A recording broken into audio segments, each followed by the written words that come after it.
d'arrondissement de Châteaudun. Donc quelques mots quand même devant le siège du député de notre 4e circonscription, dorénavant bien ancré dans la Macronie, ce qui prouve entre parenthèses que Macron est bien de droite. Je dis ça pour ceux qui pouvaient encore en douter. Au moins Philippe Vigier, lui, il n'a jamais caché en être. Petit préambule si vous le permettez. On entend parfois des remarques sur les syndicats. Notre CGT, pour ma part en particulier, qui serait trop politisé. Ok, pour le carreau cassé dans la boîte, on n'a pas forcément besoin d'avoir fait beaucoup de formation syndicale. Mais une question, qui vote les lois? Les députés ou pas? Qui sont élus sous des étiquettes politiques ou pas?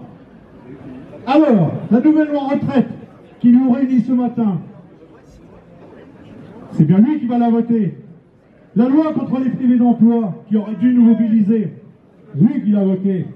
Les lois contre le code du travail, El Khomri, Macron, nous en a combattu sans succès malheureusement. Le non-coup de pouce au SMIC, le long blocage des points d'indice, la gestion des services publics ou ce qu'il en reste, etc., etc. Il me semble que ce sont bien des domaines qui rentrent dans le périmètre des syndicats. Si l'on ne regarde pas ce qui se fait, ce qui se dit, ce qui se vote au niveau national sur des sujets de notre quotidien au travail, au chômage ou en retraite, ben je pense qu'on ne fait qu'une petite partie de notre rôle syndical. Alors oui, député Vigier et tous les autres petits soldats de la Macronie, c'en est assez.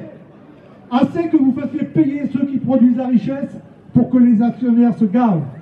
Comme il a été dit tout à l'heure, les dividendes n'ont jamais été aussi hauts pour les actionnaires, bien entendu.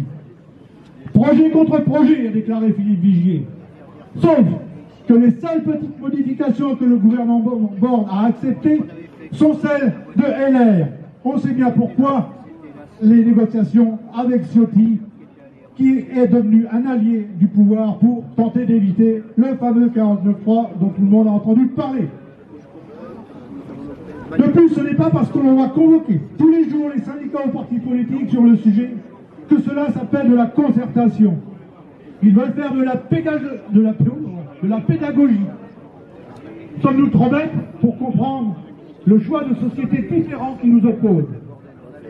Si la concertation pour eux, c'est à chaque fois s'entendre dire « Ok, on discute, mais voilà notre ligne rouge, circuler, en dehors de ça, il n'y a rien à voir. » Le projet contre projet, et bien le référendum, d'entrée, ça a été non.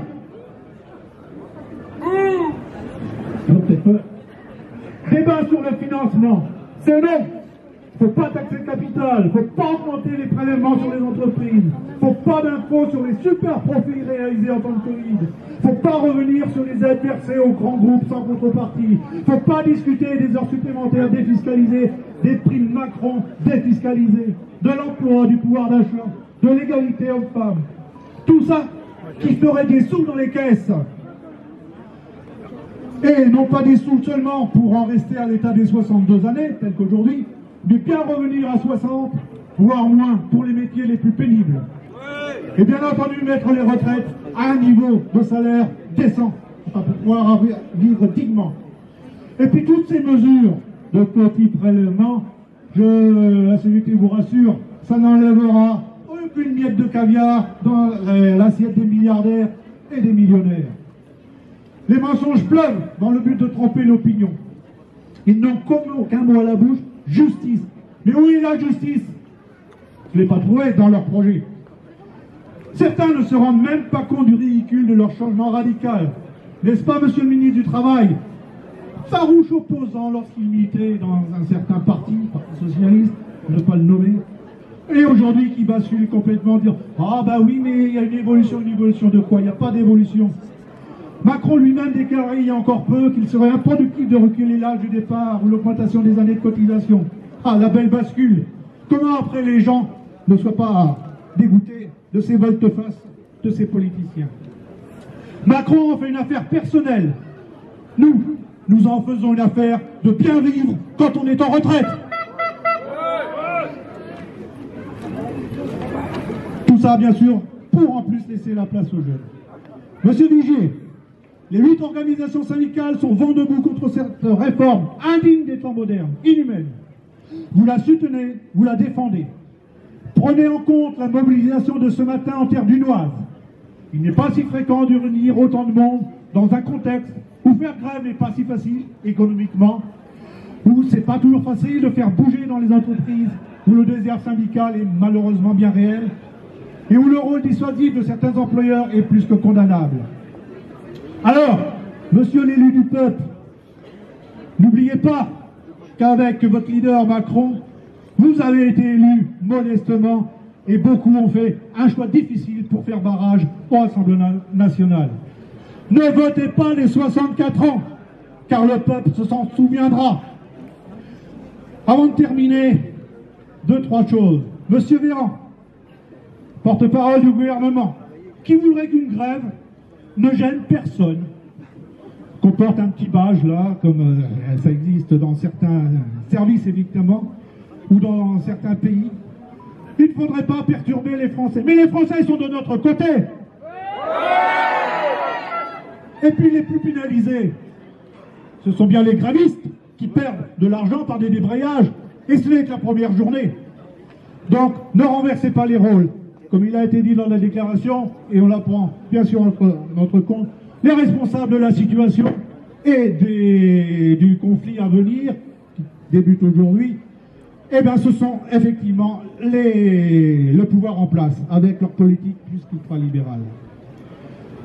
Nous lançons donc un appel solennel pour que, également, chers amis, vous vous impliquiez encore plus avec les organisations syndicales.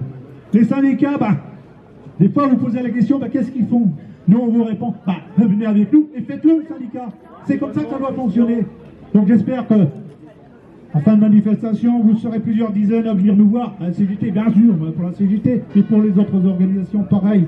On n'y arrivera que de cette façon, en renforçant, bien sûr, nos structures. Ce n'est pas cher et ça peut rapporter gros. Il ne faut pas laisser dans une entreprise 1 ou 2 délégués syndicaux, seuls ou presque. Monsieur Macron, de quel côté est l'irresponsabilité? Du nôtre ou du leur, avec leurs projets de plus en plus néfastes au monde du travail, sur qui à qui ils font payer leur politique néfaste. Donc, pour la dernière fois, monsieur Vigier, ne votez pas cette loi. Et pour terminer, j'en ai terminé, est-ce que vous savez chanter? Ce n'est qu'un au revoir, Vigier, ce n'est qu'un au revoir, oui, nous reviendrons chaque fois. Allez, chantez! Ce n'est qu'un au revoir, Vigier, nous reviendrons ici. Ce n'est qu'un au revoir, Vigier, nous nous retrouverons ici. Là, je suis pas mal, Merci de votre écoute, et puis...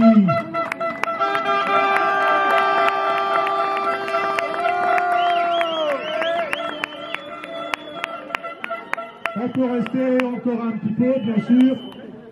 Donc 13h45 sur le mail, il y aura 3-4 voitures et puis d'autres qui veulent le suivre pour aller gonfler les rangs de la manifestation unitaire aussi bien sûr à Chartres. Et je pense qu'on sera appelé à nous revoir bientôt, car il est sans doute impossible de les faire qu'ils lâchent comme ça. On va d'ailleurs saluer notre président. Il est loin, Il est loin, notre président, là. Enfin, il est au chaud, lui, Ah oui, il est en Espagne.